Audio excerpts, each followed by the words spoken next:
এই প্রথমবার শ্বশুরবাড়ি এসে বারবিকিউ করছি, তাও আবার এই শীত কনকনে শীতের মধ্যে। আসসালামু আলাইকুম, কেমন আছেন সবাই? আশা করি ভালো আছেন। বারবিকিউ করার জন্য আমরা 12 কেজি চিকেন নিয়েছি। চিকেনগুলো আমরা কেটে পরিষ্কার করে নিয়েছি। এখন সকল মশলাগুলো দিয়ে ম্যারিনেট করে রেখে দিব 1 ঘন্টার জন্য।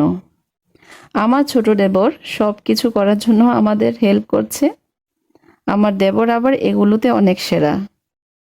তো চিকেনগুলো ম্যারিনেট করে রেখে আমার দেবর আর আপনাদের ভাইয়া চলে গিয়েছে বারবিকিউয়ের চুলা রেডি করতে। এই তো চুলায় কয়লার জন্য তারা আগুন ধরিয়ে দিয়েছে। এখন কয়লার উপর দিয়ে দিচ্ছে ম্যারিনেট করা চিকেনগুলো।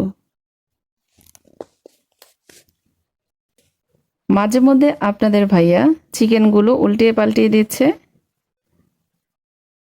এবং তেল ব্রাশ করছে। তো আমরা একই চুলায় বারবিকিউর সাথে করে নিচ্ছি নান রুটি, একসাথে 2 কাজ। তো এই তো তৈরি হয়ে গেছে আমাদের চিকেন বারবিকিউ এবং নান রুটি। আপনাদের ভাইয়া তো খাওয়া শুরু করে দিয়েছে। তো সব কিছুর জন্যই আলহামদুলিল্লাহ, আল্লাহ সবাইকে ভালো রাখুক। এই ছিল আজকের ভিডিও। আল্লাহ হাফেজ।